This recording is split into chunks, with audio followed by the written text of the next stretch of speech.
subscribe, Tess Esteban, para po ma-notify ka sa lahat ng mga videos ko na aking i-upload. Thank you! Have a blessed day! Hello, good day po sa inyo lahat. Today's content po ng aking channel is cooking. Ayan, so we're gonna make salad. Ayan, couscous, chickpeas with salad. So, ayan po yung mga recipe. Meron po tayo dito basil, dried basil po yan. And then, oregano, mga dried po yan. We have honey, black pepper, red wine vinegar. Ito naman po ay virgin olive oil, extra virgin olive oil, salt. Meron din po tayo ditong isang lemon. At syempre, ang spring onion, ilalagay dito natin yan. And, ngayon po is nagpapakulo ako ng 1 cup of water. Ilalagay po natin dyan ang couscous. Ayan. So, ipapakita ko sa inyo kung paano po gagawin yan. Couscous na yan. And, syempre, nagpapakulo rin po ako dito ng chickpeas. Ayan po yung chickpeas natin. So, naisok ko po ito, binabad ko po ito overnight. And then, ngayon po ay pinapakaluan ko po kasi mas maganda po siya na isok mo overnight para pagdating po ng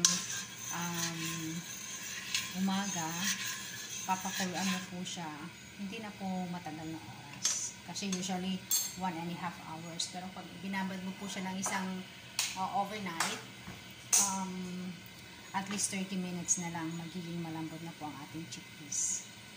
Ayan ang ating chickpeas. Ito po yung ating couscous. Ayan. So, sabi ko nga kanina, 1 cup of water, boiled water po, boiling water. Tapos, 1 cup din po siya ng couscous. And then, na-leave po ito ng 5 minutes. Nilagyan natin siya ng konting asin, 1 teaspoon po ng asin, para po siya hindi magdikit-dikit. So, gamitan po natin siya ng fork, tinidor. Ayan. Habang inaantay natin na maluluto po yung chickpeas. Ayan. Ito po yun.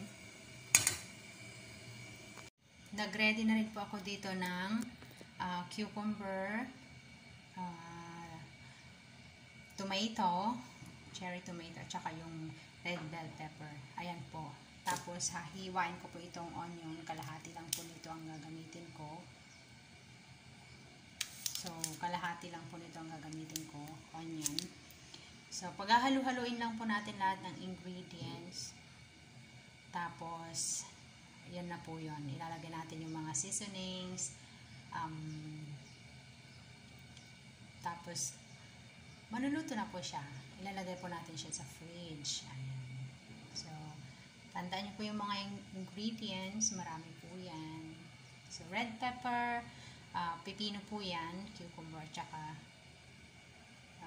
tomato, cherry tomatoes. Ayan. So, hahatiin po natin siya ng maliliit. Okay. Nakat ko na po lahat ng ingredients na yan. May onion na rin siya. So, pwede na po natin ihalo ang mga ingredients na iba, like couscous, at saka yung chickpeas po. And then, the ingredients na rin at the same time. Okay, so naihalo-halo ko na po lahat. Lahat po ng mga ingredients at mga seasonings.